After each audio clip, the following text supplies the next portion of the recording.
Hi and welcome to the Liverpool wedding vlog. We're doing a video today with Charlene from Love Gets Sweeter, who is going to be chatting to us all things videography. So we talk about separately the styles, so we'll talk about photography styles, maybe a video?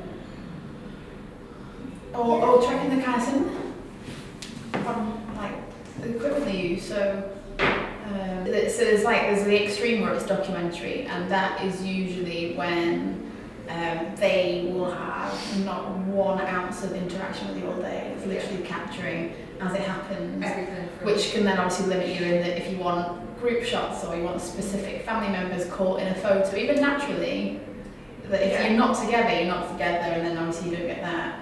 And then there's probably more the natural where there's a nice blend of a slightly little bit of posing stuff.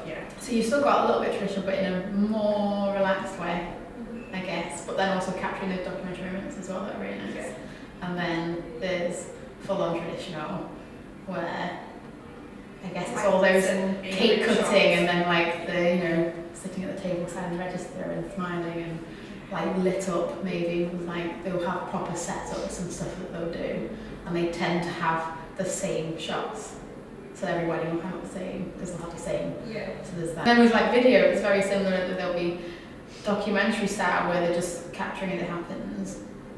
And then there's like me documentary style, but I'm quite happy to put my camera down and like help out when everyone's going wrong. So I'm not like hiding in a corner or behind bushes or anything, but it's still documentary and like natural. And then there's like full on cinematic where they'll probably have like drones and cranes, and they'll ask you, like with the photographer as well, they'll ask you to do certain things. So they'll set shots up and ask you to walk or whatever, like pose in a certain way or do certain things. So it's a bit more film set-like, I guess, isn't it? Because it's not what you'd normally be doing. And then you probably even get traditional videos where it's just literally hours footage, every guest arriving at a church, which some people like. But then that's like 20 minutes of wedding video, just every guest walking into the church one after another. Which I probably will film quite a lot of that, but I just pick out. To see all of it. Yeah. So there's that. I can't think video-wise. I mean, there's probably some people that claim that they're hybrids of it all maybe, and maybe have a bit of traditional, but then I'll throw a trophy or something really random. I think from a bride's perspective, it's not trying to like think, oh god, what style do I want? It's probably thinking more afterwards and thinking how you want to enjoy it. So whether it's photo, are you wanting photographs to be on the wall? Are you wanting posed photos on the wall? Are you wanting the ones of you belly laughing or something really silly? Or like a video, are you wanting it so it's like you can watch it in 3-4 minutes? Or are you wanting to sit and put a DVD on and watch 2 hours? Yeah.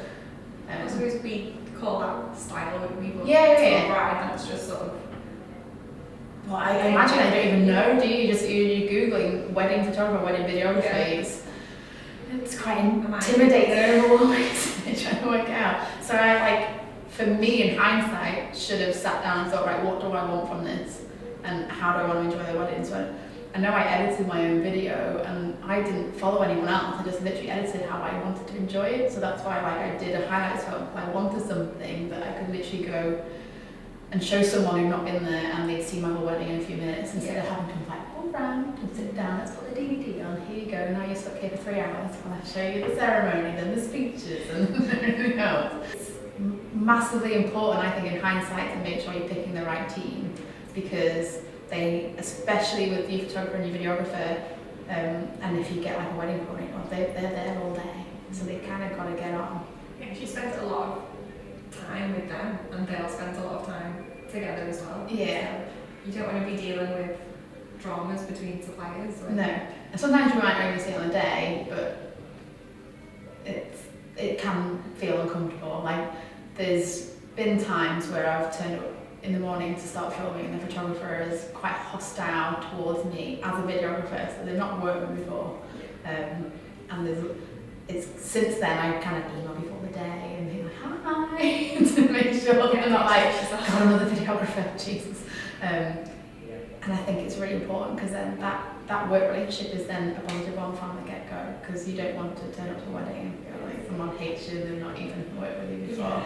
And I think as a bride, if you can pick two people, whether they know each other or not, but I think if you thinking back to all those styles and how people work and their approach to your wedding day, if they've got a similar approach, then they would literally gel straight away. It just makes things run more smoothly, doesn't it? Yeah. And I think it's not just on the wedding day either, it's afterwards as well. Mm. If you've got two very different styles of photo and video, they're not necessarily going to be able to produce the work to the same quality that you've seen before.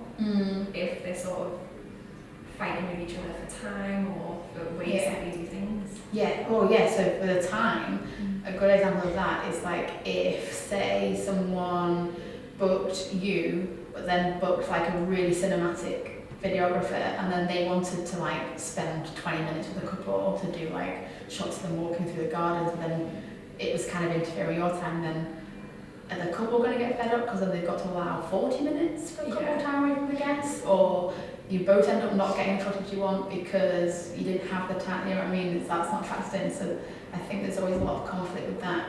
Then everyone gets fed up with the photos after a while, don't they? Yeah. Even if they want them, after about 10-15 minutes, and they've had loads of group shots, no one wants to Yeah, spend everyone forever. always say, oh yeah, we've got 40 minutes, an hour on the day where we can do group shots and then go for a wander and anything. On the day, they just think, I just want to go and get me drink again and then go and join me friends. Yeah.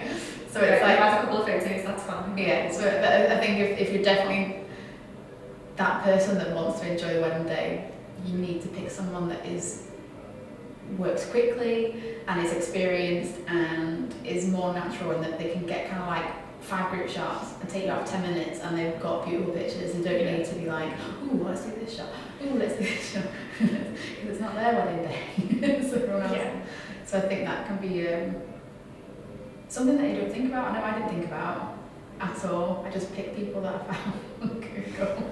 Thanks for watching. Thanks for watching. Thanks for having me.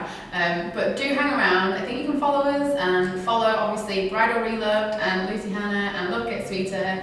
And we'll try and share some more stuff coming soon. We'll think of other things. I literally could talk about weddings all the time, but I think obviously it needs to be streamlined a little bit, otherwise it'll be very boring for you. But we'll bring you something new next time. Bye bye. See you soon.